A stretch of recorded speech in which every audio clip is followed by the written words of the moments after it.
I'll briefly go through the concept of TEG. So I started leading this startup and entrepreneurship special interest group 2 years back, and we came up with this idea to have a platform where budding entrepreneurs, young entrepreneurs, and people those who are in need can get some support. And then we thought that maybe we could have these talks, monthly talks, where we can invite veteran entrepreneurs, academics, policymakers, and people who are working in the entrepreneurship space in general, or related spaces in general, so that budding entrepreneurs, young entrepreneurs could also kind of be in the loop, get some motivation, and stay connected. So that was the idea. So we are now an active community of 3,500 plus people. Even on WhatsApp, I think we have more than 2,000 people, and in our Telegram group as well. So it's an active community. People are seeking out help, and that's kind of a tangible outcome that I see from this particular initiative. And we have been inviting people from from entrepreneurs who are in the practice world. As there we have also been inviting people like Professor Venki in the past, and other professor like Professor Anirudh Debar from Babson College in the past, who are from the academic world, and also people who are from the policy world, starting from the first talk itself. And now we have someone who is kind of, working in the policy space, who is who has worked a lot in the academic space, himself, and then he's an administrator as well. So that's the kind of idea that, you can, you can get to know new things, what's happening in this, in this space. Plus, we keep this active platform open for people who are, looking forward to, these synergies. So without wasting much time, I will kind of ask Rishi to formally introduce Raj, and then, we go ahead from there. Well, thank you, Vaibhav. Good morning, evening, afternoon, everyone, wherever you may be. I am Rishikesh Satwane, a 97 graduate from IIT Bombay.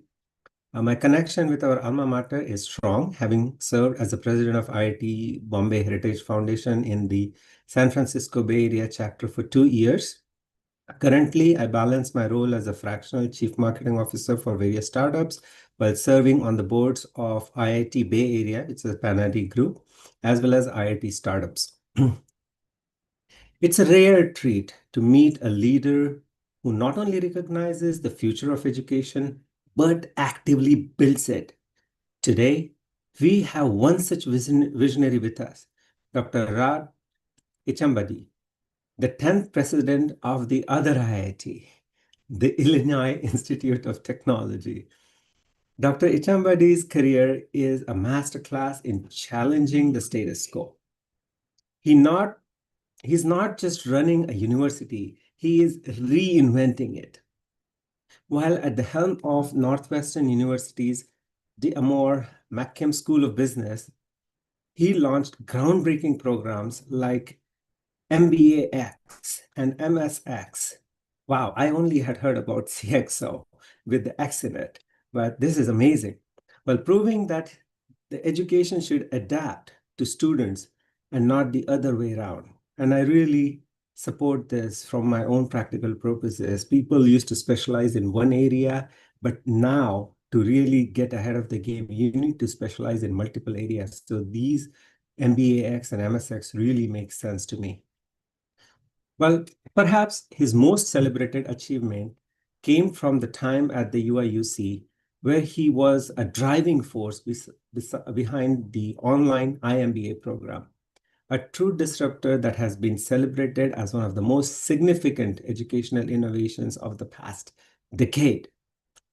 Well, what truly defines Dr. Ichambadi is his fearless commitment to innovation. He's a leader who holds a PhD in marketing, but builds his vision on a foundation of engineering from Anna University in India. Now, he's leading Illinois Tech to a new frontier, establishing the very first independent degree-granting US university campus in India, a move that will reshape the educational landscape for generations to come. Please join me in giving a very warm welcome to a leader who isn't just a part of the future of education, he is forging it, one innovation at a time. Welcome, Dr. Raj Ichambadi. Thank you, Rishi. That was a very kind introduction, and I am deeply thankful to the Entrepreneurship Gyan. Vaibhav, thank you for this opportunity to be here.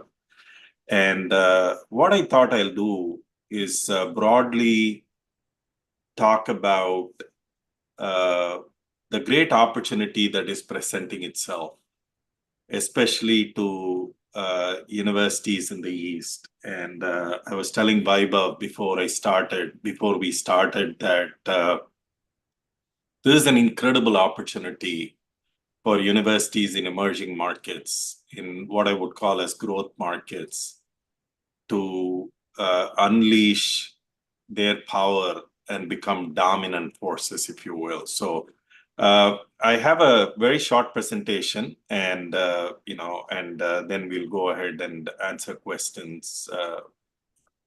So, are you able to see it? Yes, Vaibhav? please. You can do this full screen.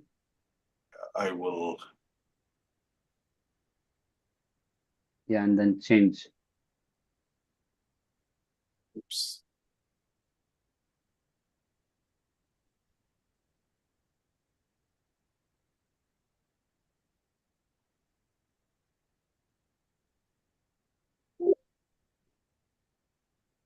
Yes, looks good. Yeah. Thank you.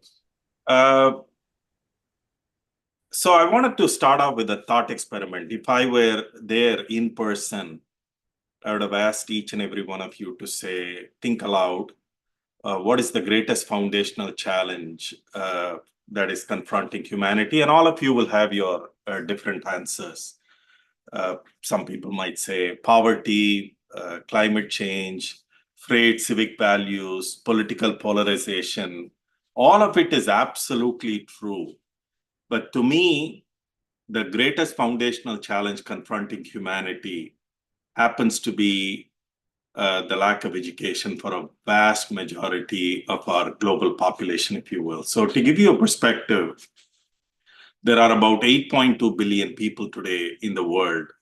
And according to reasonable estimates, less than 15% of them have what we call as higher education or above, tertiary education, and as it is known in some part of the world. So less than a billion people, if you will, that have higher education. Of course, it is skewed very heavily to the Western economies and so on. And so my fundamental argument is that if we make education, especially higher education, as we move into the information economy, if we make sure that we educate our populations, I think we can unleash human potential at a scale that we have never seen before. And so there are three parts to my presentation. The first part, I'm going to talk about the American model, which has built, in my opinion, one of the greatest educational systems this world has ever seen. The second part will talk about the shifting center of gravity, if you will, to the east. And last but not the least, I'll talk a little bit about how we can use artificial intelligence to redefine and reimagine education. So this is a brief visual to talk about the population of the United States from 1610 to 2020. Today, the US population is about 330 million. But I wanted to focus on 1860 here, that is right before the Civil War, and in the United States. And in 1860, the population of the United States was 30 million people. 60,000 people were in colleges at that point in time. Today, about 19 to 20 million people, including international students. The US hosts about 1.1 international students. So let's, for mathematical ease, take it as 20 million. 20 million out of 330 million are currently in college in the United States, as opposed to 60,000 over a 30 million base and so on. And I wanted to show you a couple of other slides. Look at the growth of universities in the US. from 1860 onwards, there has been an explosive growth in terms of the number of universities in the United States. And now, if you think about it from a product life cycle point of view, we are at probably the mature stage in the US life cycle. There is a lot of shakeout that is likely to happen in the next 15, 20 years or so. But what I wanted to share with you and then overlay this with the number of students that we have is think about the growth of students over the last 150 years or so. You see literally a fourfold, fivefold increase between 1890 and 1940, and then a fourfold increase later on, and so on. So, but what is so interesting about the US model is a lot of industries were created anew after universities started offering these courses and so on, these majors and these disciplines, etc. And I'll make this point clearer now, but this is the foundation, in my humble opinion, of why the US educational system became so powerful. And I used 1860 for a very specific reason. 1862-63 is when Abraham Lincoln signed the Morrill Act, which basically said, here are some major public universities, and your job is to educate the population, if you will. That's called the land grant universities. UIUC, where I was one of them, and so on. But the more important thing that I want to tell you is the combination of policies, the combination of programs, and the populations actually made it work. So what do I mean? Till the 1860, the United States was focused on what you would call as liberal arts education for the elites. In 1860, after the land grant, you started getting mechanical engineering, mechanical arts, as they called it, and agriculture focused on these disciplines, if you will. So there was a broad base, if you will, broad basing that happened from liberal arts to the other disciplines. And then you started having women's colleges, HBCUs, typically targeting African Americans. You had religious institutions, Catholic institutions, and later on Protestant institutions and Jewish institutions and so on, catering to very different segments. The first international students were welcomed by the United States in the early 1900s and things like that. At the same time, you had incredible policies. You had the GI Bill, which fundamentally meant that veterans who came back from the war could go to college for free. Pell in the 1960s, which basically meant if you were economically disadvantaged, you could go to college on government subsidies and so on. And so and this is fundamentally what I try to tell governments all over the world when I talk to them, is you cannot have a one size fits all. You need to have a combination of policies, populations, programs, and modalities, if you will. But as importantly, and is fundamentally that you need to have diversity, if you will, in terms of the universities in order to go forward. So what mattered with this particular thing is before I go there, maybe I'll show the slide and get back to you. This is actually the global GDP over the long run. If you take 1860, the global GDP was about $2.05 trillion in today's dollars. Let's say $2 trillion from a mathese point of view. United States was $90 billion at that point in time. 90 billion over a 2 trillion thing. Let's make it 5%. Today, the US is about $29 trillion out of a global GDP of about 105, 110, roughly about over 25%. And so this is fundamentally the argument that I will make to you studies have shown that increase in the number of individuals with associates or vocational degree earn 18% more and about 8% more likely to be employed. Same thing, 1% increase in bachelor's degree attainment will actually lead to a 0.08 increase in the real GDP growth rate. And this was a 2019 study, which shows that if this had happened in the last decade, in other words, every state in the United States had increased their bachelor's degree completion by 1% higher, it would have resulted in a $130 billion increase. Again, for different countries, it's going to be different and so on. But the fact of the matter is, all of us are here because higher education has meant a lot to us and has enabled our social and economic mobility, if you will. And it is imperative. For example, when I look at India today, and that is part of the reason why we came into India, we became, as Rishi said so kindly, that we are the first American university to have been approved for a degree granting campus in India, and we are doing it in Mumbai. And fundamentally, to me, when you look at India's gross enrollment ratio, the percentage of people who finished high school who are going into college, that number is about 25% today. 1 in 4 go on to college. In the US, that number is anywhere from 70 to 75%. And I'm counting 2-year colleges as well. And when you look at history, this is fundamentally extraordinarily important. As you have more and more and more people up the value chain in terms of education, the country's economy actually goes up.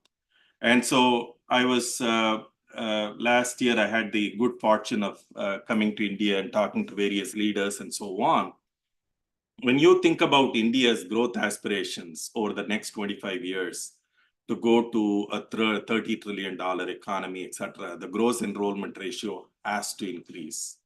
And it has got to have multiple forms. It doesn't have to be just physical campuses. It has got to be online education. It has got to be a melding. It's got to be skilling academies. It's got to be vocational education, a variety of things, if you will. And that's why I thought I'll set up this story. And obviously, I'll make this one very quick, who we are. We were actually founded in 1890 on a very noble vision to educate students from all walks of life. We are a pure technology school. We've had some incredible alumni from around the world, including Marty Cooper, who is acknowledged to be the father of the cell phone. From India, we have Jamshed Godrej, G.V. Prasad from Dr. Reddy's Labs, N. Srinivasan, the owner of my favorite cricket team, Chennai Super Kings. Maybe I should have said Mumbai Indians for this crowd, but and Sam Pitroda. So we've had some incredible alumni. But what I am really excited about our story is that you all know the number of great institutions in the state of Illinois. But we are number one in the state of Illinois in terms of undergraduate salaries, according to the Wall Street Journal, according to US News and World Report, according to Carnegie Foundation. Not only at graduation, our undergraduate salaries are 15% higher, but also the salaries 8 years after graduation are number one in the state of Illinois. And our earnings ratio, which compares what does a high school graduate make compared to somebody with a degree from Illinois Tech, again, we are number one in the state of Illinois. And we are a technology school focusing on technology infusion in all our disciplines. But the critical thing for us happens to be that we mandate experiential learning. And I'm happy to answer these kinds of questions as we go forward and so on. And to me, this is the last part that I want to talk about as far as Illinois Tech is concerned.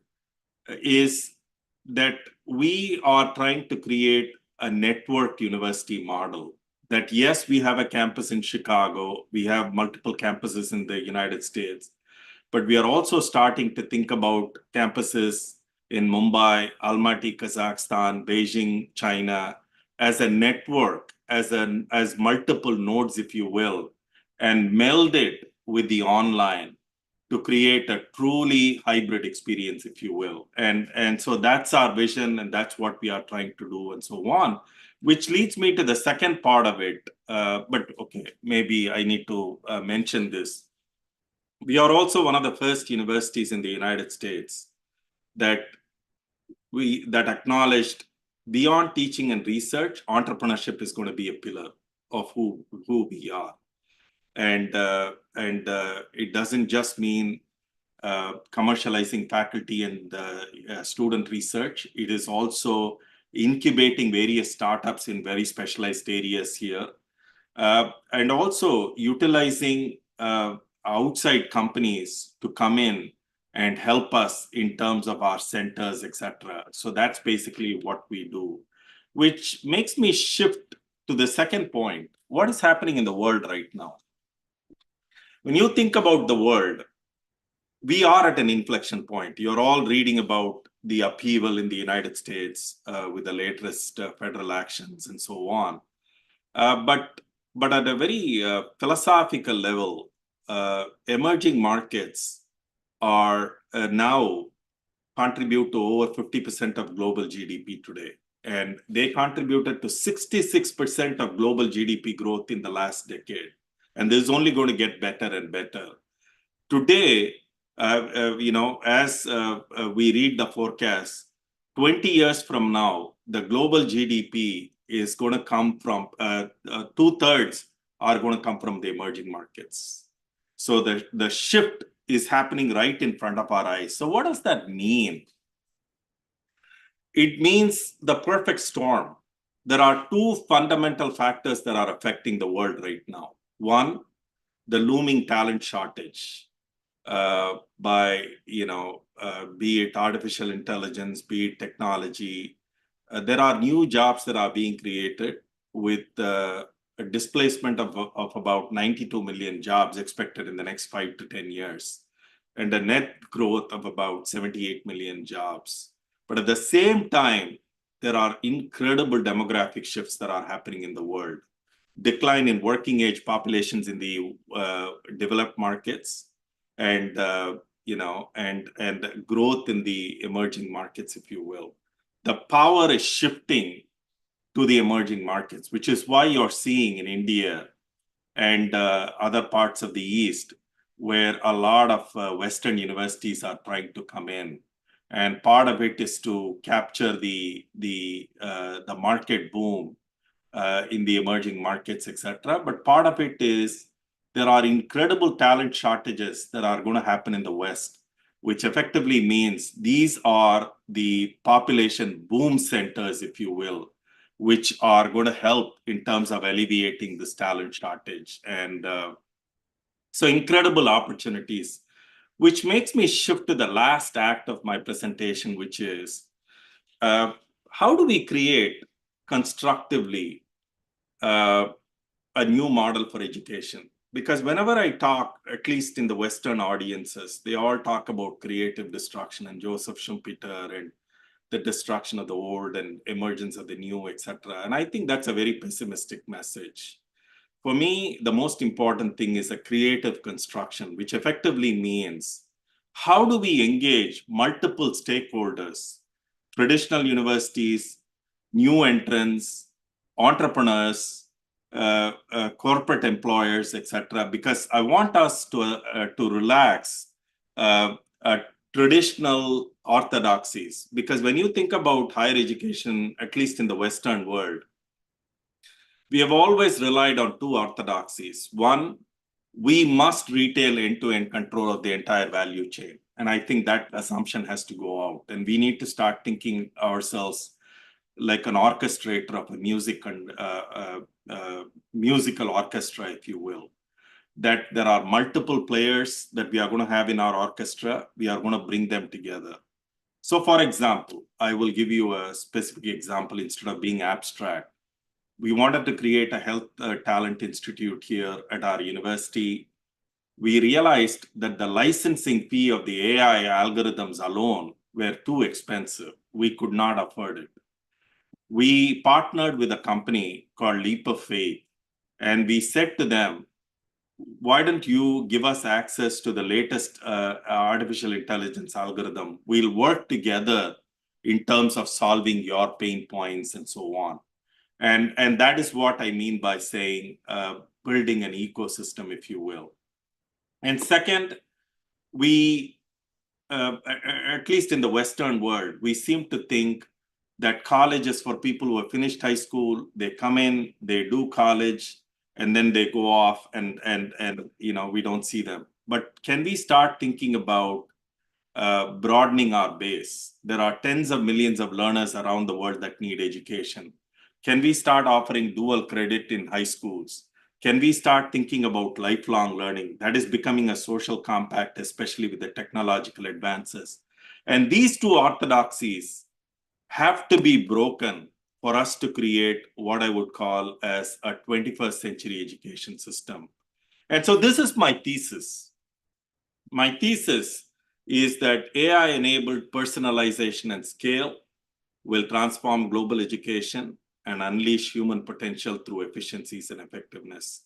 In case somebody thinks, oh my God, this is too science fiction-y, I'm going to tell you right now, more than happy to engage with you. My email is president@illinoistech.edu. We are doing a lot of these things. So to give you a perspective, last year, evaluating a transcript and making an admissions decision was a 6-week decision for us. A student would come in, they come in from all over the world for us, and people had to read their transcript and evaluate it, and then finally make a decision. Today, we do it in 1 day. In just 1 year, this has happened. That's what I mean by efficiencies. And all of our universities are getting digitally transformed anyway, but how do we harness AI, artificial intelligence, in clever ways? And the second part is, how do we start including AI in terms of the course delivery, if you will? Lest I be misunderstood, I want universities to kind of look at it as multiple segments. Not every segment has to be focused on in the same way and so on. So for example, we have started building content using artificial intelligence and then melding it with human-centered human professors who act as concierge services. That is starting to go to our lifelong learners. And so there are intelligent ways by which we can think about it. The one thing I'm going to say to you is a lot of times we tend to overestimate what happens in the long run, because a lot of people talk to me about AI hype and so on. And I say, yeah, that is true. We tend to overestimate what happens in the short run. But we always in civilization tend to underestimate what happens in the long run. And I'm going to say to you, where we are with respect to artificial intelligence is at the start of the runway. Think of internet in 1994. Think of the cell phone in 1982. Think of the PC in 1973. That's where we are with artificial intelligence. Think of what PCs have wrought on human civilization, or cell phones, or the internet, etc. So you are absolutely going to see the effect of AI enablement in the next 15 to 20 years. And in my humble opinion, there are incredible opportunities for entrepreneurs, for companies, and universities that think progressively, if you will, as far as the future is concerned. So I'm not going to go over the specifics, but what I thought I will talk to you about are 2 points on this slide. I've requested Vaibhav to share these slides to people who are interested. To me, the 2 points I want to emphasize here, 3 points I should say, are: one, a modern university should adopt a digital-first philosophy. which is counterintuitive for a residential university like ours. But when you adopt a digital-first philosophy, then there are incredible possibilities that can happen, including flipping the classrooms, etc. The second point is we have embarked on a curriculum called HEAL, human-centered, experiential, adaptive, and layered. We have gone away from just majoring in electrical engineering. Can you do electrical engineering and biology, not dual majors, but what we call as combined degree? 120 credits.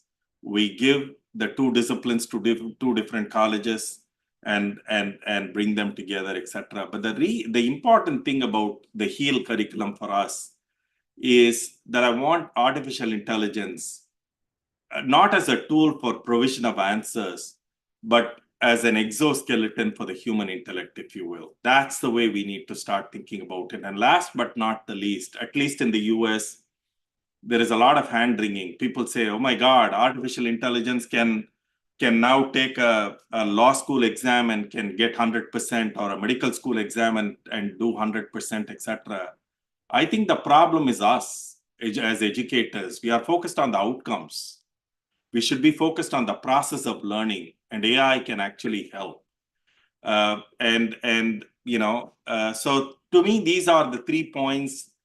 We need to reimagine higher education. We need to start thinking about how artificial intelligence can do. And the reason why I'm so optimistic about artificial intelligence is, for the first time in recorded history, you can both attack scale and personalization at the same time. When you think about higher education, we have always focused on the boutique programs, the Oxfords of the world, and which are small, Or you think about the UIUC, where I was, and the University of Illinois system now has 100,000 students, which focus on scale.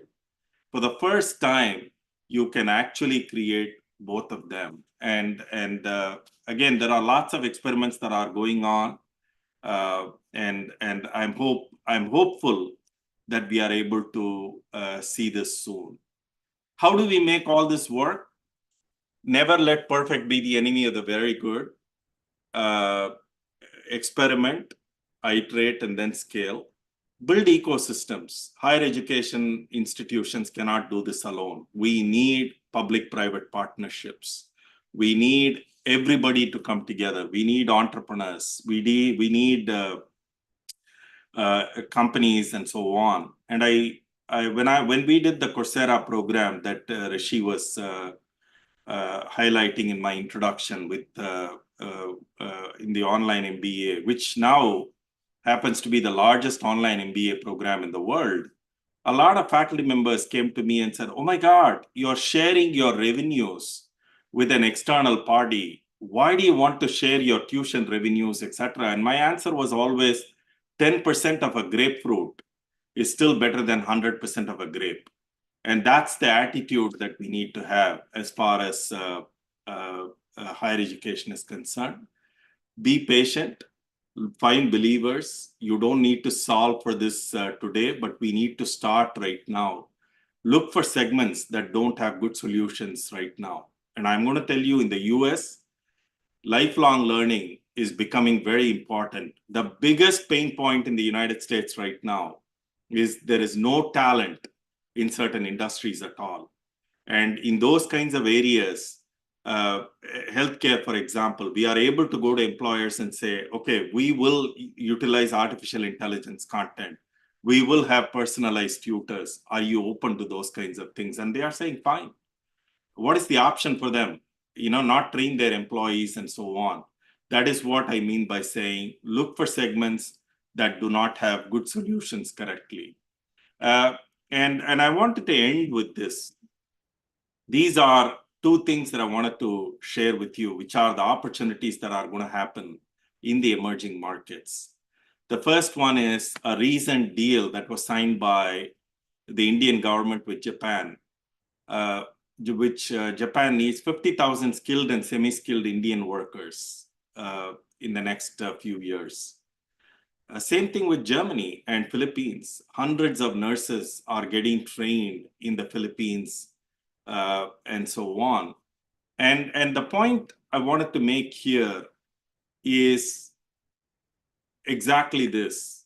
This is going to require an ecosystem. This is going to bring different people together, because unless otherwise we all get together and be progressive, these kinds of the perfect storm is here with respect to the talent shortage and the demographic cliff.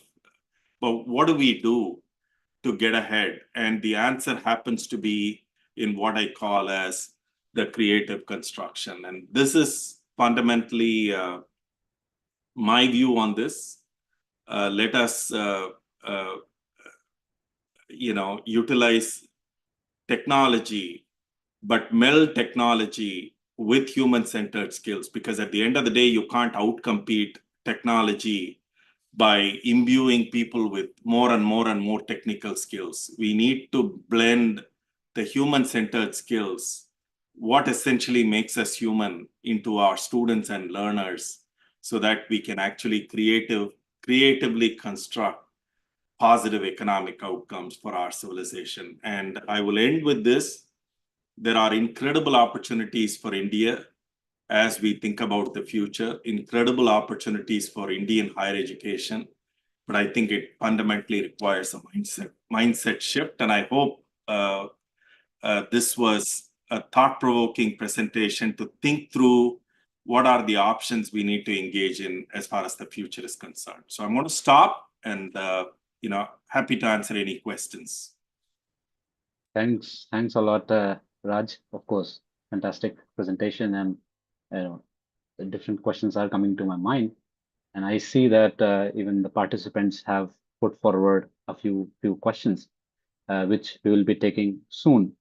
But I'll start with the very first questions. Of course, we know that you are setting up a campus in Mumbai, and you have different kind of programs and strategies in mind.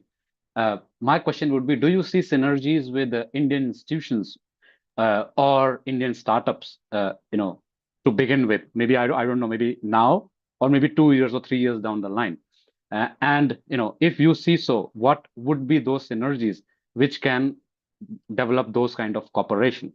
And maybe you can put that perspective out as well, because a lot of our entrepreneurs are watching at the moment, and maybe they can start exploring from the very beginning itself. So if you can let us know a bit about it, that what might be those synergies that you would be looking forward to from either Indian institutions or Indian entrepreneurs and businesses, which can help you run those programs or develop those cooperation. Yeah.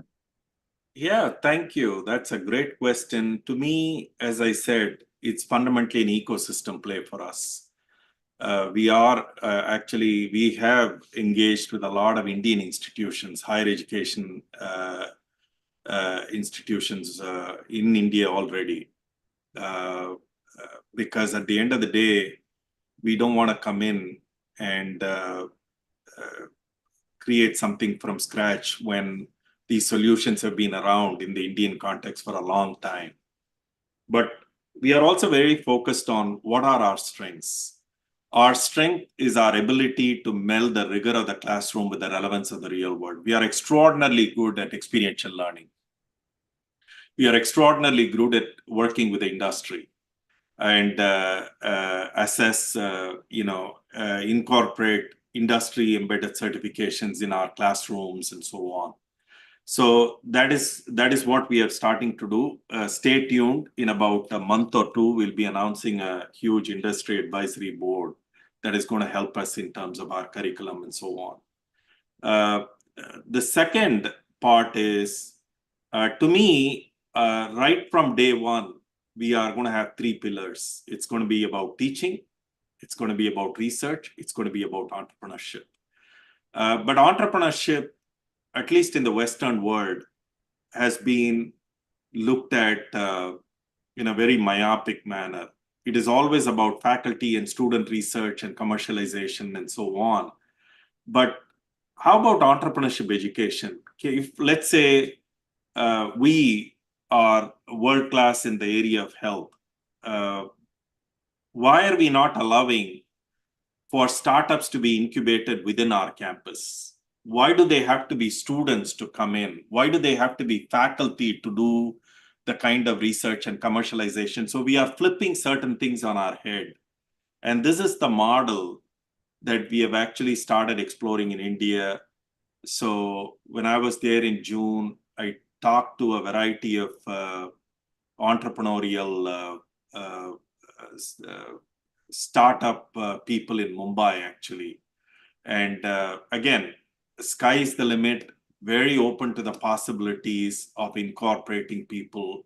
Because at the end of the day, for us, it is how do we incorporate the startups into our university ecosystem from day one, and imbue that entrepreneurial ethos in our students, because that I think has got to be important for us as a university.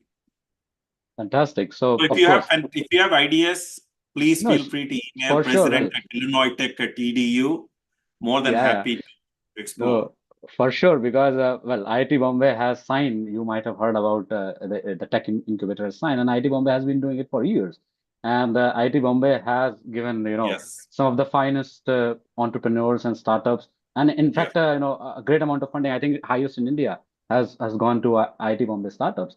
And I happened to invite Bharat Desai, who kind of funded the Desai Sethi School of Entrepreneurship at IIT Bombay. In fact, in the last talk, I was in Chicago and I did this talk with him. Rishi was there too. So there are, of course, there are synergies, but the great thing that you mentioned about kind of continuous learning, which you mentioned. So I kind of started executive education programs in AI, and I've been doing that now for more than 2 years. And I specifically see some of those synergies which myself would like to explore in the near future. But anyways, going forward with the other questions, Rishi, maybe you would like to take the next question. Yeah. So before I ask the next question, I have a question of my own. Sure. This is regarding to the comment you made regarding startups and how universities should kind of foster the startup ecosystem. So I'm involved with multiple accelerators, and it kind of hurts me to see that the startups are paying 7-8% equity for a little capital infusion and to just learn things that are pretty common. Yes. Just basic, like like a mini MBA, because most of the founders are technical. So why can't a university make a package out of it and give it to any entrepreneur who is, willing to learn that? And it could be much cheaper, a few $100. Yes, in fact, we have something called Kaplan Institute for Entrepreneurship and Innovation. It was based on a philanthropic donation by Ed Kaplan, who's the pioneer inventor of the industrial barcode. That is exactly what we do, Rishi, because I know exactly what you're talking about. When you have a structured accelerator, etc., taking 6-7% for $100,000. We actually have programs within our university itself, but we are a smaller university. Therefore, we are very focused on only a couple of domains. But in those domains, we actually do have structured accelerated programs, and more importantly, we have the demo day and connect them to the Chicago venture capital community and so on. So point well taken, especially when students are starting early, they are in a vulnerable position, and $100,000 seems a lot, and they give up a lot for what essentially will not be a good value paradigm, if you will. So point well taken. Thank you, Raj. And there is a question from Dr. Ramesh Tumuluru. He's my senior from the Department of Mathematics at IIT Bombay. Of course, he has taken this question that most engineering graduates in India kind of their earning potential is kind of low, and they are earning a lot less than what people who even don't go in higher education might be earning, and maybe they are working in their own businesses or smaller jobs. Well, he has made a comment, but I guess the question is that, do you see that change, that change happening in the near future with coming of these higher education institutions from outside India in India? Otherwise, of course, there are a lot of institutions, you yourself would be knowing, there are a lot of technical engineering institutions in the Yeah. country. So what's new that's going to happen, with these institutions coming in picture? Yeah, I think the first and foremost, thank you for that question. But to me, the fundamental problem is about the excellence of the programs, if you will, right? At the end of the day, in fact, I was reading somewhere the other day that in emerging markets, less than 40% of the students are employable. In fact, this is the biggest pain point for global employers. They want global ready graduates, and a lot of emerging markets are not able to provide that kind of a talent, etc. So to me, at a fundamental level, what the new national education policy, the new policy is going to do is enhance the standard of educational institutions. And when you think about Indian engineering institutions, etc., that list is a very small list that provides excellence, if you will. So if you broad base that list and have universities that care about the kind of programs, and more importantly, connected to relevance, I think it's just a matter of time. Because we have gone into certain countries, and this is exactly what I have seen in some emerging markets as well. But over a 5, 10, 15-year period, you can see the quality go up. Look at China. China in the 1980s, when you think about the number of universities in China and the employability of the graduates, etc., they were not there. Look at where they are today, So it's just a matter of time. But fundamentally, I think the causality has to be have excellence in your programs, only accredit people, be very ruthless in terms of taking away accreditation from educational institutions that do not focus on excellence, and the results are going to follow, which is kind of one good thing. And in fact, a lot of people say to me, why do you need another foreign institution, etc.? Because foreign institutions have a lot to lose. There is no way I'm going to come into India and offer a program that doesn't have the right kind of outcomes, and therefore I'm committed to creating excellence. I'm committed to creating affordable excellence, and the rest will follow. That's my view on this particular thing. Oh, thanks a lot, Raj. In fact, China's case is quite unique, as you pointed out. Good that you pointed out. In fact, I happen to have worked with a couple of colleagues from Tsinghua and Peking, which both are great institutions, and seeing how they have grown in the last 50 years is pretty fantastic. And I think one point also is the funding that they get is not the same what funding IIT Bombay or IIT Delhi in India are getting. So I think there is a difference in the kind of fundings which these institutions also get, which my guess is that Illinois Tech, might be, be getting a lot more support from your parent bodies and parent institutions, so they might be able to expand. I think that's another point that I could think of. One thing, great point. I'll make this very quick, Vaibhav. We are a private institution, and we rely a lot on philanthropy. We went in, and we are right now in the midst of a $1 billion campaign. We are trying to raise $1 billion. And we are about halfway through. So you're absolutely right. There is a lot of support we get. But having said this is the point I wanted to make. You are following what is happening with our own federal government in the last 6 or 7 months. Mm-hmm. US universities are going to have to change. Yeah. Gone are the days when we can rely on federal grants, etc. We need to reimagine ourselves. And to me, this has got to be the new model, where you've got to rely on corporations, you've got to rely on other sources of funding in order to go from there, because I don't think government funding is going to happen, at least in a majority of the Western world, for the near future. Great, thanks. Rishi. So the next question is from Uday Nadkarni.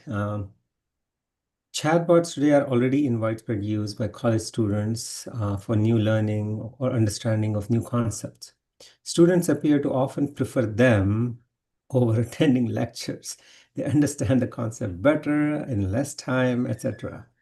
How is the traditional lecture classroom model competitive, efficiency or effectiveness wise, with such offline programmed instruction, especially as it improves further in time? Is the lecture model doomed?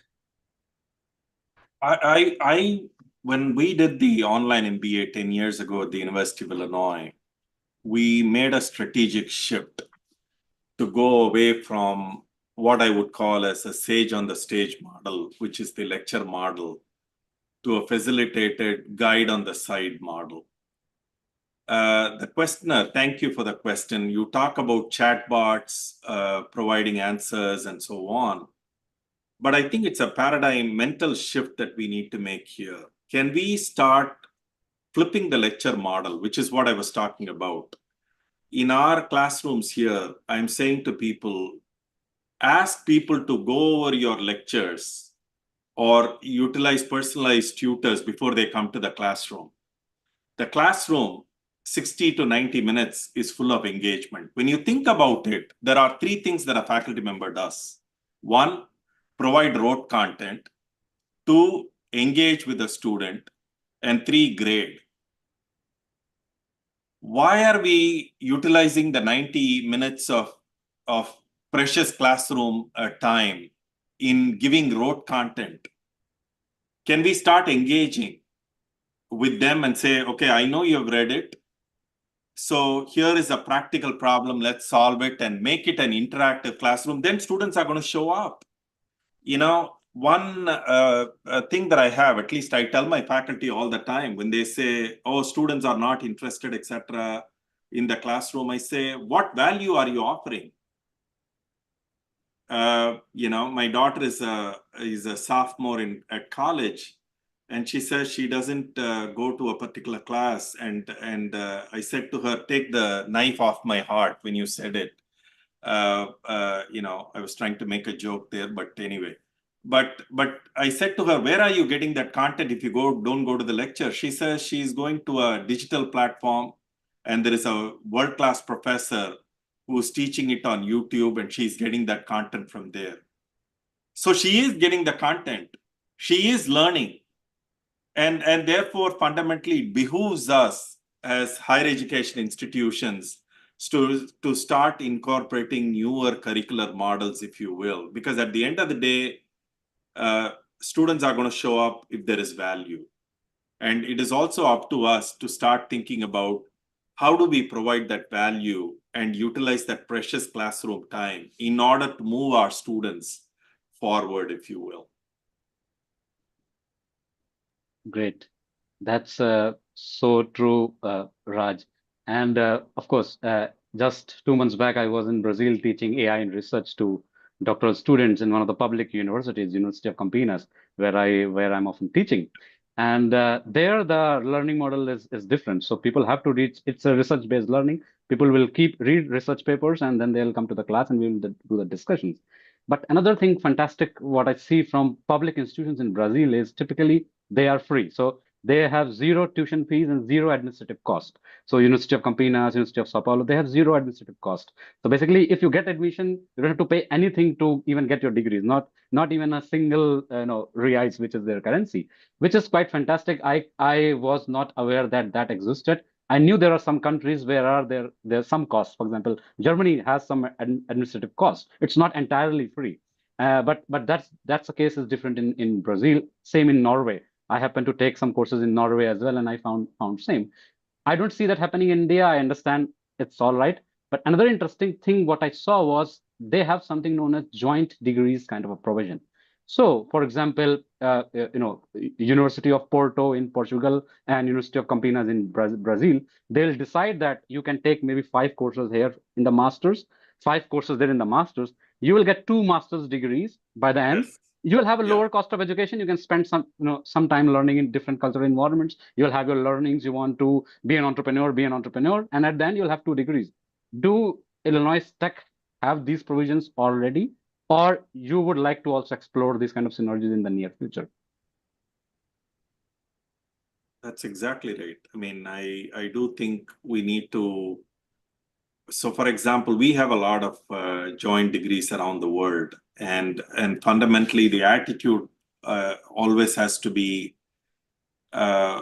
students come and learn with us in our Chicago campus, but also bring what you are bringing from your home campus, because that learning is important as well for us to understand. And it's that collaboration that makes it, incredible. So I'm glad that you had this experience in Brazil, and I think that's the way of the future. So I think we are going to see even more of these with US institutions as well. That's what you are saying. There is a possibility that maybe Indian institutions can have these synergies, and an Indian institution can offer a joint degree with a US institution Yeah. without necessarily having a US university campus in India also. That's also a possibility, maybe, right? Correct. Okay. We have 600 degree collaborations around the world. Okay. That's exactly right. Great. Thanks. In fact, yeah, with a lot of Indian universities also, by the way. Okay. They are already happening. They're already running. So Yes, it's not like you have to already. establish anything new. Okay, great. Yeah, thanks. Hershey. So the next question is from Pramod C. There's 78 million net jobs created by 2040 or so, as mentioned. We have seen increasingly the job requirements no longer mandate a degree, but rather an equivalent training or experience. How do these balance out on the need for or ambition to increase percentage? I'm a little lost with this question, sorry. Yeah, I will say where I got those numbers is from Future of Jobs report by the World Economic Forum. So Google that 2025, you will see it. In fact, it goes in and says where the jobs are going to be, etc. I will say a lot of people are telling us, at least in the US, that AI has caused entry-level jobs to go away and so on. I think we need to wait for a couple of years to figure it out. I personally don't believe it. I think it is the uncertainty in the US market that has caused it. As far as the larger thing, the questioner asked about, do you really need a degree and so on? Maybe we have overdone certain things and said, okay, you need a degree for these jobs, etc. But having said this, as the world moves in to what I am calling as the fourth industrial revolution, you are going to require people who need to be educated.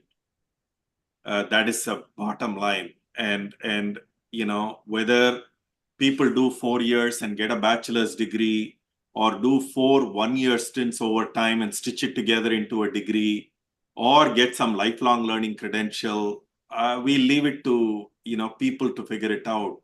But the fact of the matter is, let's not obsess over degrees. The fact of the matter is, we need educated populations. That's it.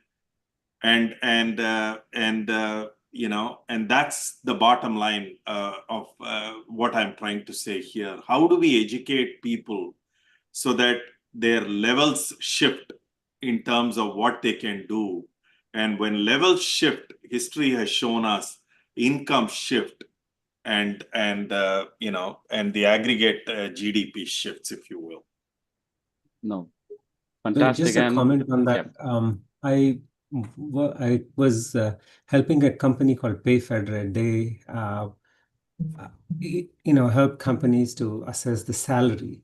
And the salary is determined among many things, not just by education, but what actual skills they have. Correct. Right now, those skills are pretty much stated in their resume, or you kind of guess them during the interview. But if an educational institute, instead of just degree, could say that, okay, ML skill up to this proficiency, that would greatly, I mean, it will directly translate into people increasing their salaries. That is You exactly call them micro degrees or whatever it is. Yeah, that is absolutely a profound point. I hope people in the audience heard you, and I underscore that point. I think fundamentally the shift that's going to happen now, and this is not for the IIT Mumbai's of the world, IIT Bombay's of the world, etc. There are going to be, the Harvards and the Johns Hopkins and the IIT Bombay's and the IIT Madras's, etc. But for a vast majority, I think we need to move towards what I would call as a skill base. What are the skill gaps in the market? What are those skill gaps that we are taking care of? And can we start certifying people that they have these particular skills, etc.? That education is where universities need to go to, bridging the skill gaps. Great point. All right, I think we are almost there. Well, the time is almost over. Maybe maybe you can take 1 minute to kind of end the talk with this question, because a couple of them have answered. How these pedagogies would change in the wake of AI or generative AI, which is now already there. Although maybe it's a short-term thing, maybe that will change maybe in 5 years. But what's your viewpoint for people who are now kind of in academia or otherwise, and they have to deal with AI and especially generative AI at the moment? Yeah, so I'll instead of making it theoretical, I'll tell you how we are using it. So for us, this is only in the lifelong learning segment. What we are using artificial intelligence for is creating personalized tutors. We have a program, an MBA on the Coursera platform, and where students have personalized tutors for adaptive learning and so on. So I look at it as a continuum, Vaibhav. From content creation, artificial intelligence can create multilingual content right now. Again, to me, it is not okay to just unleash an AI bot, but I do think responsibly we need to meld it with human professors and meld it together. So it's the course content. But where we are finding efficiencies is in the personalized tutor. So the level of a student actually goes up. But the other part is all the mundane stuff. Vaibhav, you know this as a professor. One of the things you don't like happens to be the grading part. Exactly. That's what I was telling you. If somebody So can how do do you that. automate the grading part? And by the way, we have done experiments on this. Grading by AI, if you have the right rubrics, it's actually no variability at all. Fantastic. But a professor, when he or she is tired, the variability goes up. And therefore, it can do it at scale. The variability is less. So these are interesting ways by which we can start accommodating AI. Fantastic, Raj. Thanks a lot for your fantastic talk. Everyone is loving it. Of course, I'll share your email ID in case anyone would like to write to you. It was very informative, and I'm sure, with new options that Illinois Tech is going to provide to students in India, it's going to be fantastic. And as you mentioned, there are already a lot of existing programs which Indian students are already benefiting from. I think they are also going to expand with time. And if there is anything on the front of entrepreneurship or research, even teaching, you can always feel free to get in touch with either Rishi, me, or even audience in general. I think some of them are going to write to you, because I see that in the comments as well. But anyways, thanks a lot for your time and for such a fantastic talk, Raj. Thanks a lot. Thank you for the opportunity, Vaibhav. Rishikesh, thank you. Thank you to all of you for spending an hour of your valuable time. And thank you for the opportunity. And send the feedback to president@illinoistech.edu. Thank you. All right. Thanks a lot. Bye-bye. Bye-bye.